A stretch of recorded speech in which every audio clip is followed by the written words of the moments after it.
Hey there everybody, welcome to the channel. I'm your host, Rama, and in today's video, I'll be breaking into 5 vehicles that will help you earn millions in Grand Theft Auto Online. Vehicles are one of those things that I think are very underrated in terms of earning money. People always go, oh well, what's the most money earning business? And I'll go to something like the agency or the Kosatka so you can perform the Cayo Perico heist. And don't get me wrong, those are great ways to earn money.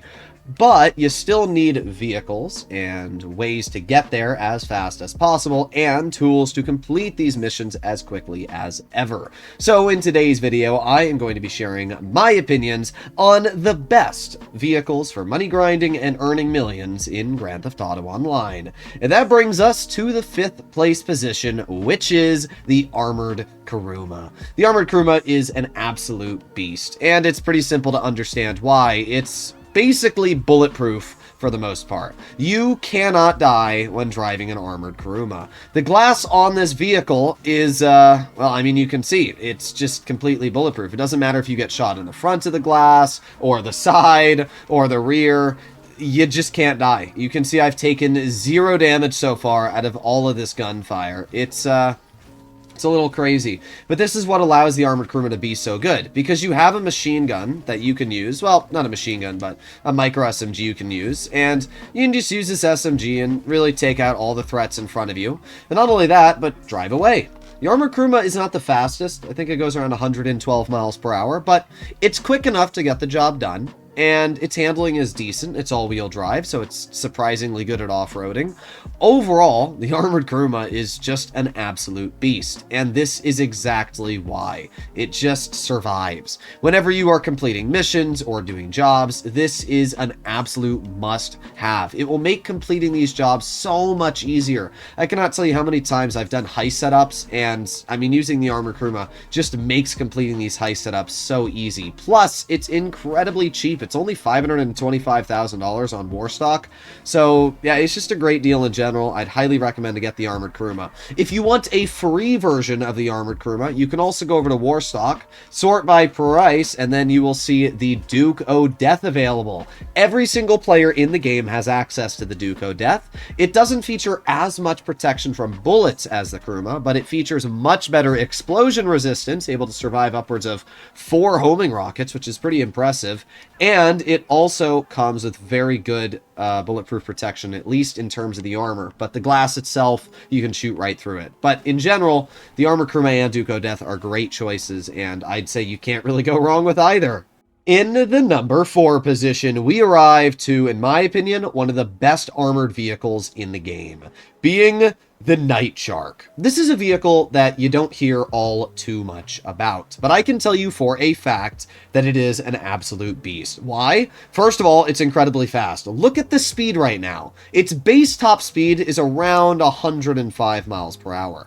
However, due to the advanced handling flags, essentially whenever you drive over a little bump or anything like that, it speeds up incredibly fast. So you actually chill at around an average of, I would say, 115. You can see here we're going almost 125. It's quick. That's really all you need to know. You're going to be chilling over 115 miles per hour on average while driving this vehicle down the streets, which is way quicker than a vehicle like the Insurgent Pickup Custom. Not only is it quicker on top speed than the Insurgent Pickup, but it's also faster in acceleration. It's also got much better handling and way better off-roading capabilities. That's without even talking about the fact that you can throw sticky bombs and use any real type of explosive outside of this vehicle, making life even more enjoyable. Do not put the armor plates on the windows of this vehicle, by the way. Doing that is going to take away the ability to throw sticky bombs and use machine guns, and it's only going to allow you to use the front-mounted machine guns. And even furthermore, adding the armor plates does not actually give you any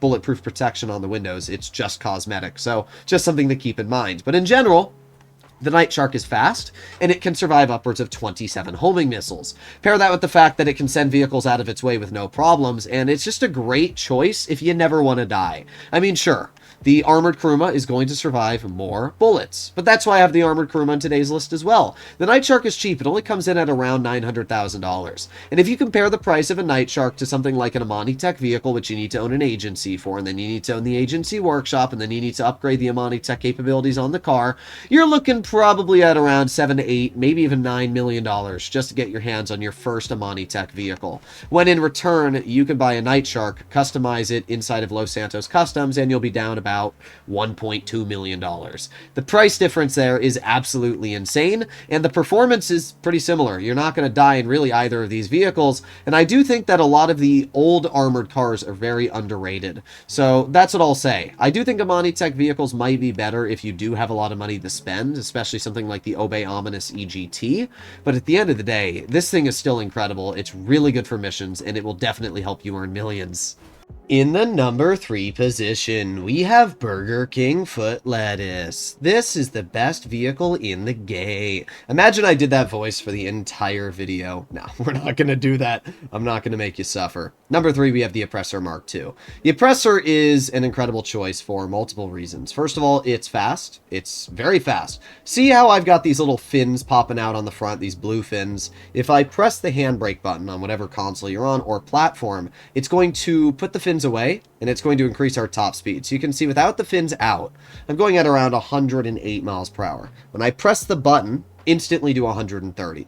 So that's one little fact about the Oppressor, is you can make it go really quick.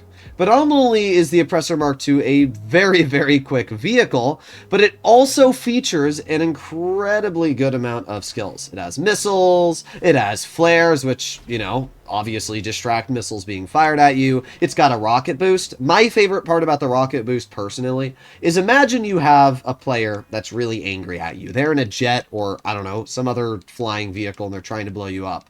Well, if you get on your Oppressor, you can instantly activate the rocket boost and get into the air, and then that allows you, with the flares paired, to instantly start fighting back. And that's what I love about the Oppressor. It's a great defensive vehicle. It's fast. It's a great grinding vehicle. There's just one reason why it's in the 3rd place and not the 1st place. It costs $8 million to purchase. Even if you have the trade price, which albeit is pretty easy to unlock, it's still gonna cost you upwards of like $2 million to get your hands on the nightclub, and then you need another like $1 million to actually get the terabyte and then upgrade it and everything. It's just ridiculous. Like, upgrading and owning an Oppressor Mk II is at minimum around $10 million, and if you don't own the trade price, around 10 or 12 million.